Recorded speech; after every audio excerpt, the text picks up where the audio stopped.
Welcome. Today we will be reading lesson 212 in the workbook, and from the text, chapter 18, section 8, The Little Garden, paragraphs 1 through 7.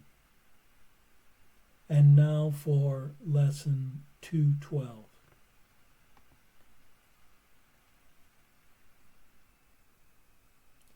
I am not a body, I am free, for I am still as God created me.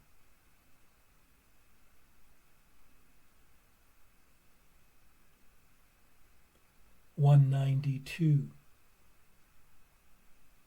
I have a function God would have me feel.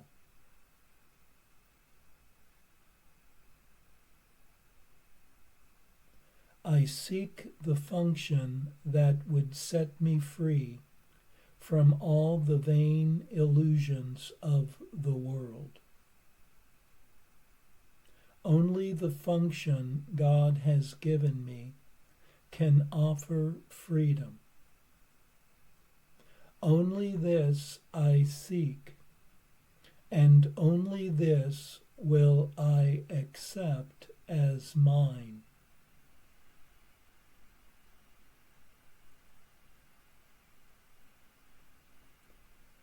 I am not a body, I am free, for I am still as God created me.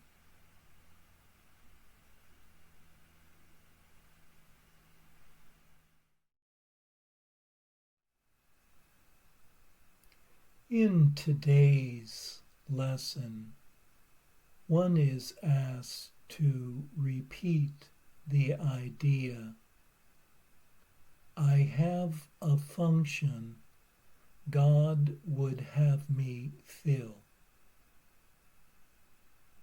And in acknowledging this message, does one see the need to lay aside one's personal goals, as they do not serve oneself? For what one truly desires would release one from all illusions of the world. It is only the role assigned by eternal love that will free oneself from one's imprisonment. It is just this one function that rings true to whom one truly is. And one releases all thoughts that seem to oppress and bind oneself to the one who knows the truth, to be translated to serve a holy purpose.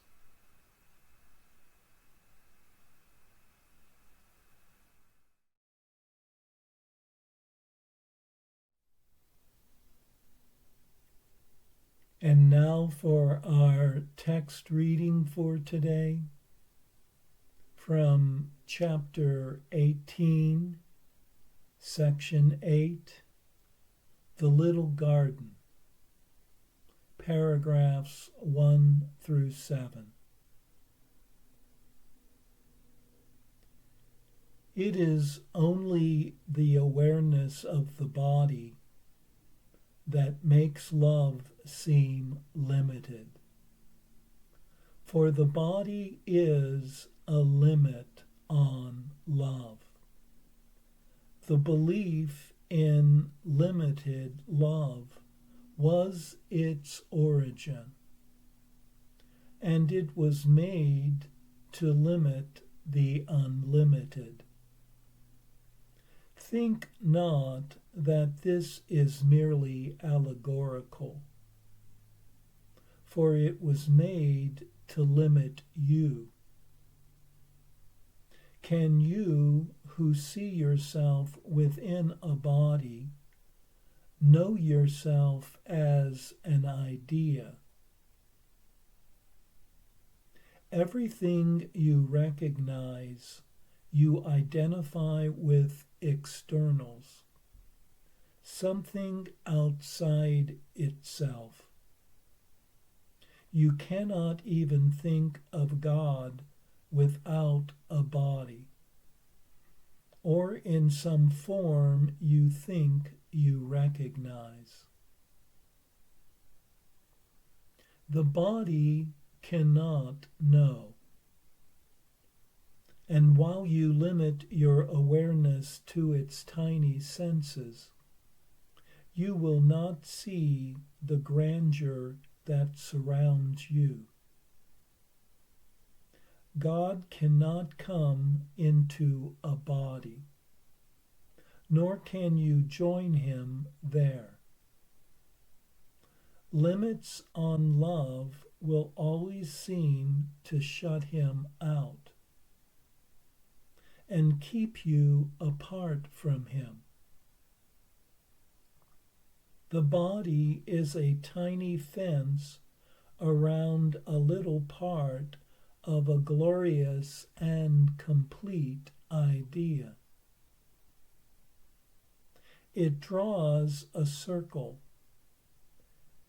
infinitely small, around a very little segment of heaven, splintered from the whole, proclaiming that within it is your kingdom, where God can enter not. Within this kingdom, the ego rules, and cruelly. And to defend this little speck of dust, it bids you fight against the universe. This fragment of your mind is such a tiny part of it that could you but appreciate the whole, you would see instantly that it is like the smallest sunbeam to the sun, or like the faintest ripple on the surface of the ocean. In its amazing arrogance, this tiny sunbeam has decided it is the sun. This almost imperceptible ripple hails itself as the ocean. Think how alone and frightened is this little thought, this infinitesimal illusion, holding itself apart against the universe.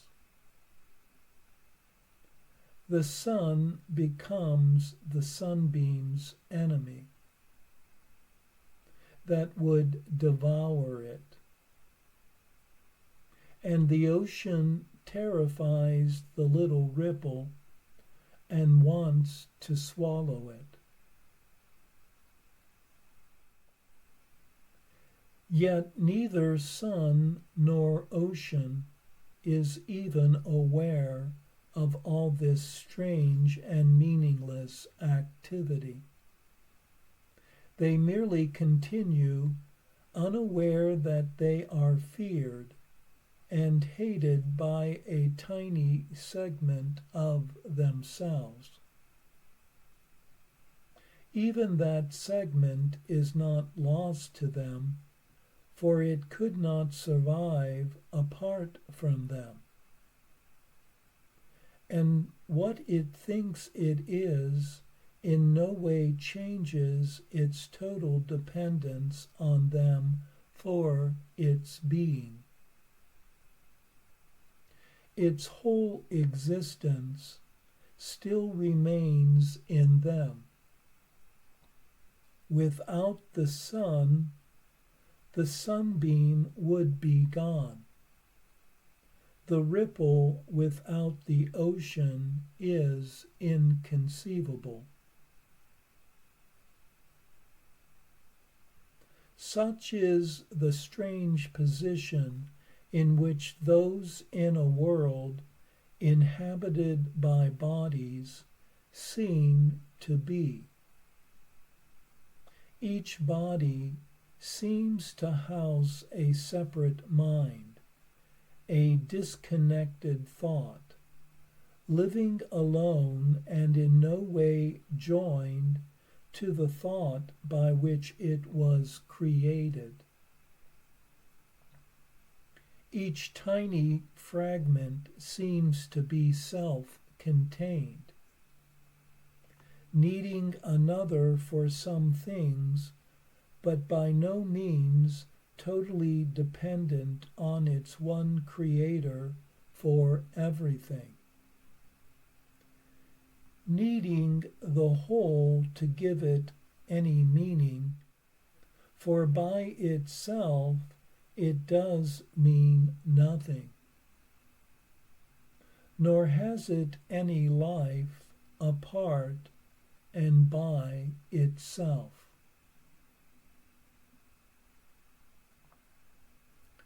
Like to the sun and ocean, yourself continues, unmindful that this tiny part regards itself as you.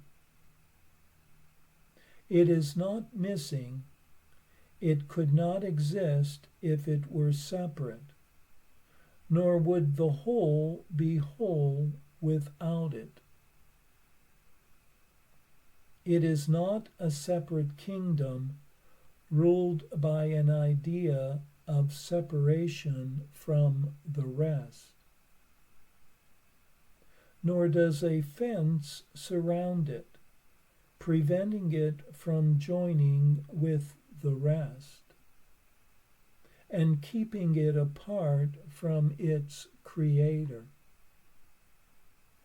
This little aspect is no different from the whole, being continuous with it and at one with it. It leads no separate life because its life is the oneness in which its being was created. Do not accept this little fenced-off aspect as yourself. The sun and ocean are as nothing beside what you are.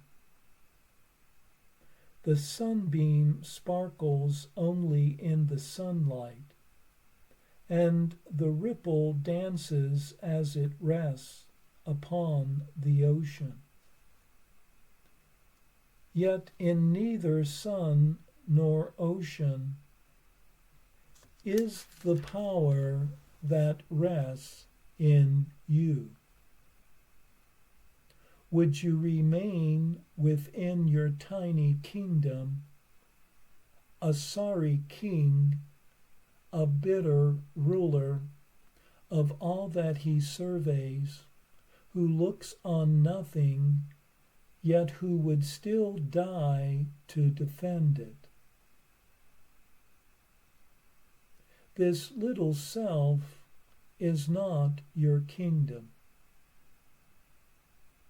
Arched high above it and surrounding it with love is the glorious whole, which offers all its happiness and deep content to every part. The little aspect that you think you set apart is no exception.